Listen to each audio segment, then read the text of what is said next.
अभिज्ञान शाकुंतलम के प्रथम अंक के 7वें श्लोक से आज हम अध्ययन करेंगे कि राजा कहता है कि हे सारथी, दूरम अमुना सारंगेण वयम आकृष्टः अयम पुनरिदानीम अपि, कि हम जो हैं इस सारंग के द्वारा, इस हिरण के द्वारा जो है दूर तक ले आए हैं। ये हिरण हमें आकर्षित करके दूर तक, काफ़ी दूर तक ले आए हैं। और अभी क्या है, और अब ये भी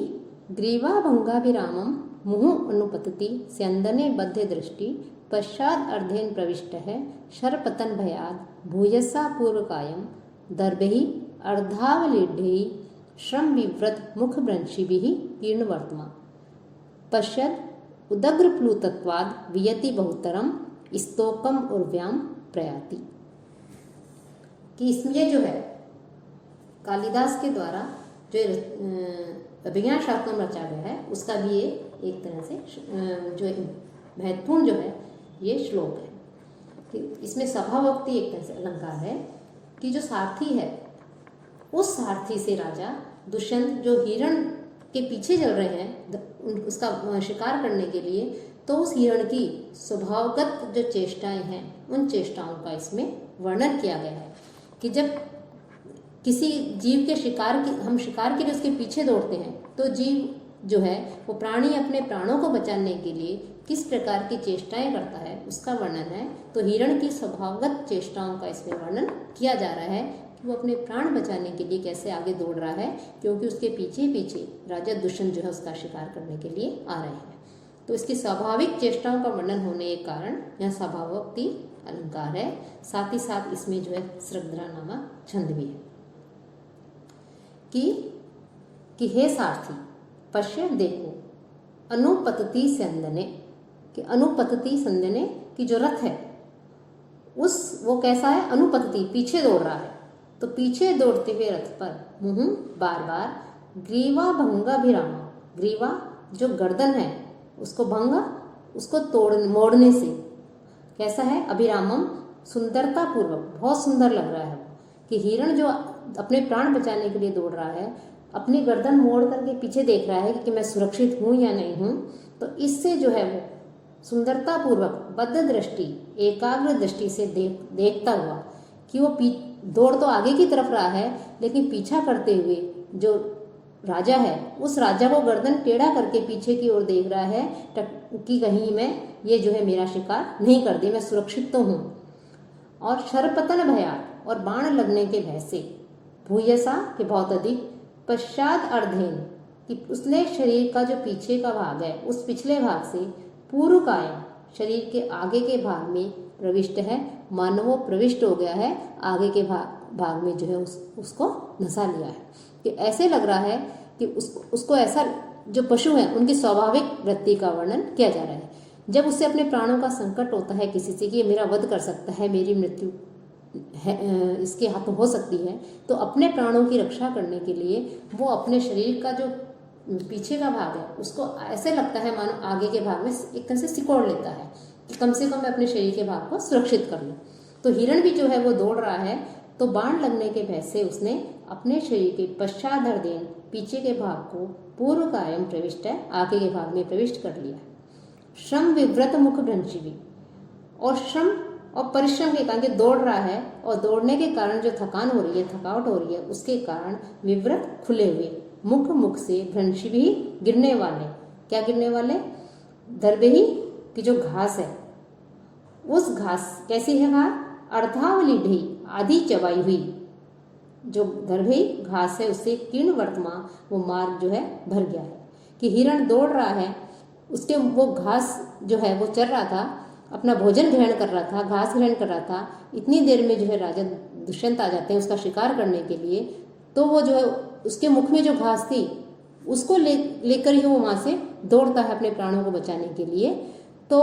और दौड़ने में जो उससे परिश्रम हो रहा है, थकान हो रही है, थकावट हो रही है, उसके कारण उसका मुख श्वास लेने के लिए अपने मुख को खोल रहा है, और उसके मुख से जो है को खुलने के कारण वो जो आधी चबाई हुई जो कुशा है, घास है, वो घास जो है रास्ते में बिखरती हुई जा रही है, और साथ जो मार्ग है वो उस मार्ग से कुशा से युक्त हो गया है। और उदग्र प्लुतत्वात्, और अपने प्राण बचाने के लिए वो तेज गति से दौड़ रहा है, ऊंची ऊंची कुलांचे भर रहा है, छलांग भर रहा है, तो ऐसा लग रहा है मानो वियति बहुतरम, वियति यानी आकाश में, बहुतरम ये बहुत अधिक चल रहा है, उर्व्याम और पृथ्वी पर स्तोकम प्रयाति, स्तोकम बहुत थोड़ा सा, प्रयाति दौड़ रहा है या चल रहा है, कि ऐसा लग रहा है मानो ये आकाश में ही दौड़ रहा है, पृथ्वी का तो ये स्पर्श बहुत कम कर रहा है। कि हिरण जो है ये अपने प्राण बचा रहा है, तो उसकी स्वाभाविक प्रवृत्ति का विषय बता रहे हैं कि तेज तेज छलांग लगा रहा है ये अपने प्राणों को बचाने के लिए। तो ऐसे लग रहा है कि मानो ये आकाश में दौड़ ज़्यादा चल रहा है और पृथ्वी का तो केवल ये स्पर्श मात्र कर रहा है, पृथ्वी पर कम चल रहा है। तो ये हिरण जो है उसकी स्वभावगत चेष्टाओं का वर्णन किया गया है स्वभावोक्ति अलंकार, कि राजा अपने सारथी से कहते हैं कि इस मृग का पीछा करते करते हम बहुत दूर तक आ गए हैं और ये जो हिरण है ये हमसे आगे निकल रहा है और दौड़ते हुए मेरे रथ की तरफ मुड़ मुड़ करके बार बार देख रहा है। तो अपनी गर्दन को मोड़कर मनोहरता पूर्वक एकटक निगाह से मेरी ओर देख रहा है, तो और मेरे बाण लगने के भय से अपने शरीर के जो पिछले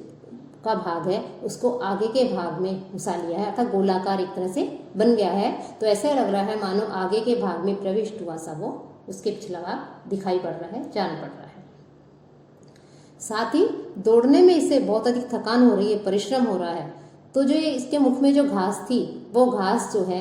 इसका मुख खुलने से वो घास पूरे रास्ते में जो है बिखरती हुई जा रही है, पूरा मार्ग उससे व्याप्त हो गया है। और ये इतनी अपने आप को बचाने के लिए इतना तेज चल रहा है, इतना उछल रहा है, इतना जो है कुलांचे भर रहा है कि ऐसे लग रहा है कि मानो आकाश में अधिक और पृथ्वी पर बहुत कम चल रहा है।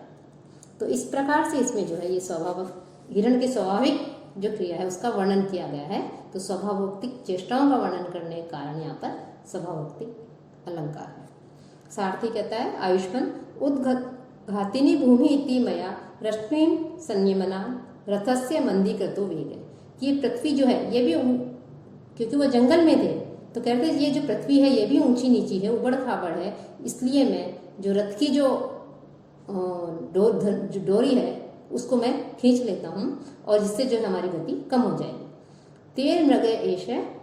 विप्रकृष्टांतर संवृत्त है, इसलिए इस कारण से मृग जो है दूर हो गया कि मैंने जो है लगाम को थोड़ा खींच लिया था, रथ की लगाम को खींचने के कारण हमारे जो अश्व है उनकी गति कम हो गई थी, रथ की गति कम हो गई थी, इसीलिए ये मृग जो है हमसे दूर हो गया। मृग अपनी गति से चल रहा है लेकिन हमारा रथ की गति कुछ कम होने के कारण ये मृग दूर चला गया। अब पुनः जो है समदेशवर्ती है, तो समदेशवर्ती है, समतल भूमि वापस आ गई है, तब जो है हम शीघ्र ही जो है इस मृग तक पहुंच जाएंगे। तो इस प्रकार से कहते हैं। तो स्वार्थी जो है वो राजा से फिर कहता है, राजा ने उसके कहा कि ठीक है तो फिर तुम इसकी रश्मियों को लगाम को ढीला कर दो। तो सारथी कहता है जैसे आप आज्ञा देते हैं। मुक्तेषु रश्मिषु निरायत पूर्वकाया निष्कंप चामर शिखा निभृत ऊर्ध्वकर्णः आत्म उद्धते ही अपि रजोभिः अलंघनीया धाव्यन्ति यमी मृगजव अक्षयमेव रथ्यः। अब जैसे ही राजा जो है घोड़ों की लगाम ढीली करने के लिए कहते हैं, तो घोड़ों की लगाम जैसे ही अश्वों की लगाम जैसे ही ढीली करते हैं तो जो अश्व जो है अपनी स्वाभाविक स्थिति में आ जाते हैं। कैसे उनकी स्थिति है उसके विषय में बता रहे हैं कि मृग कैसे, वही जो अश्व है वो कैसे लग रहे हैं कि तेज दौड़ते हुए अश्वों की जो इससे पहले वाले श्लोक में तो मृग की स्वाभाविक चेष्टाओं का वर्णन था, अब इसमें जो अश्व है उनकी स्वाभाविक चेष्टाओं का वर्णन कर रहे हैं, इसलिए इसमें भी स्वभावोक्ति अलंकार है और वसंत का छंद है कि रश्मिषु मुक्तेषु की लगाम जो है, घोड़ों की जो लगाम है, अश्वों की जो लगाम है उसके मुक्तेषु उसको ढीला कर देने पर निरायत पूर्वकाया जिसके शरीर का पूर्व भाग जो है वो कैसा हो गया, निरायत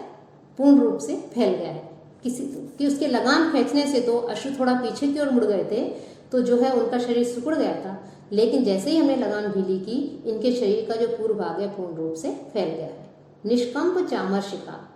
और जिनकी कलंगी थी वो भी कैसी हो गई है, लगाम जो है ढीली करने से निश्चल हो गई है। निभृत ऊर्ध्व करना, और जिसके दोनों कान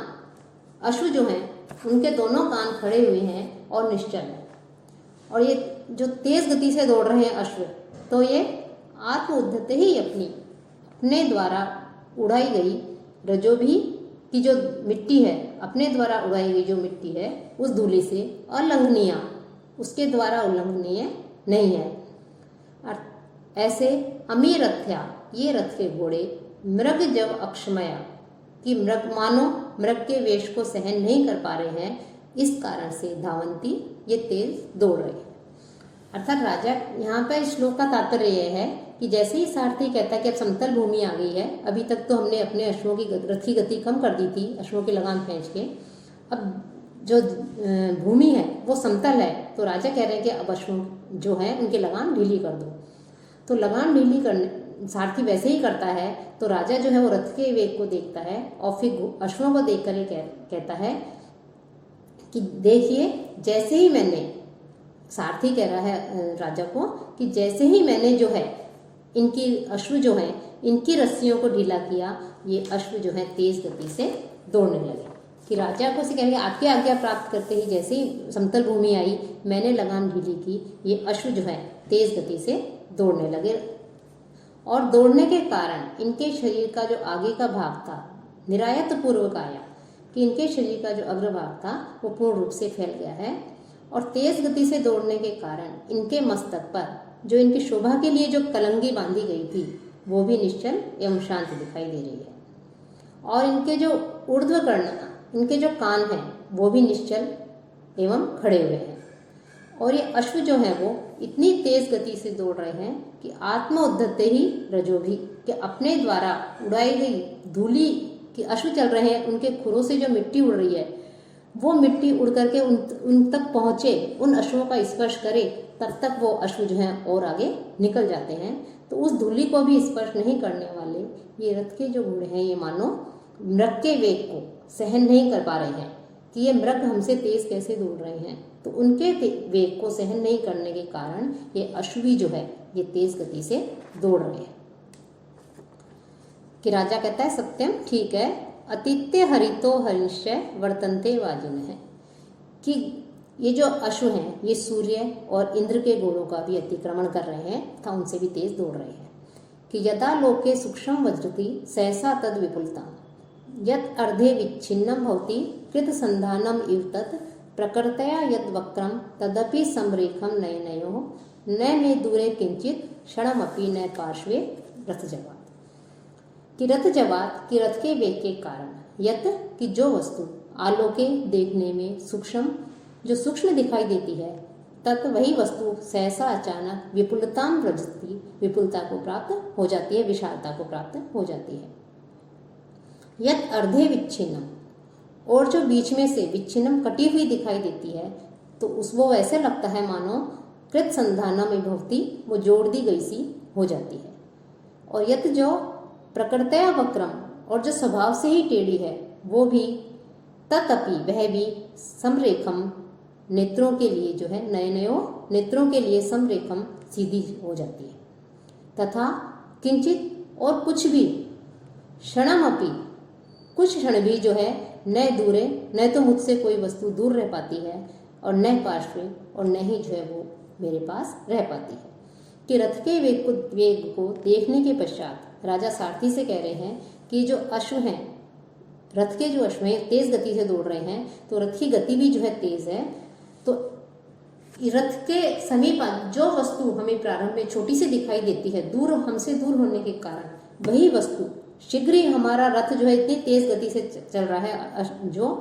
तो तेज गति से चलने के कारण वो वस्तु बड़ी प्रतीत होने लगती है। और जो वस्तु पहले बीच में से कटी हुई, टूटी हुई सी प्रतीत होती है, पास में आने पर वही वस्तु हमें तुरंत जुड़ी हुई से लगने लगती है। और दूर से जो वस्तु देखने पर स्वभावतः हमें टेढ़ी प्रतीत होती है, वही समीप आने पर नेत्रों के समक्ष सीधी लगने लगती है। इस प्रकार क्षण भर के लिए कोई भी वस्तु न तो मुझसे दूर हो जाती रहती है और न ही पास ही, क्योंकि पास वाली जो है उसको छोड़ करके इतनी तेज आगे निकल जाते हैं कि वो दूर चली जाती है, और दूर वाली के तक जैसे ही हम पहुंचते हैं उससे भी आगे निकल जाते हैं कि वो हमारे क्षण भर भी हमारे पास में नहीं रह पाते। और ये सब जो है वो रथ की तीव्र गति के कारण हो रहा है। तो यहाँ भी जो है स्वभावोक्ति अलंकार है, क्योंकि रथ के वेग के कारण जो परिवर्तन हो रहे हैं उनका स्वाभाविक चित्रण प्रस्तुत किया गया है। तो यहाँ पे स्वभावोक्ति अलंकार है और शिखरणी छंद है। कहीं कहीं पर इसमें कुछ में उत्प्रेक्षा अलंकार, विरोधाभास अलंकार भी है, लेकिन मुख्य रूप से स्वभावोक्ति अलंकार है और शिखरणी छंद का इसमें प्रयोग किया गया है। अब पर्दे के पीछे से आवाज आती है कि फिर जो पर्दा है वही नेपथ्य है कि ये सब जो अश्व के ऊपर रथ को लाना रंगमंच के ऊपर, रथ को चलाना, दौड़ना, ये स्वाभाविक नहीं है, इसलिए उसको केवल प्रतीकात्मक रूप से बता दिया जाता है कि इस प्रकार से जो है ये घटनाएं चल रही है। तब पर्दे के पीछे से फिर आवाज आती है कि भो भो राजन, कि हे राजा, आश्रम मृगो अयम न हंतव्यो न हंतव्य,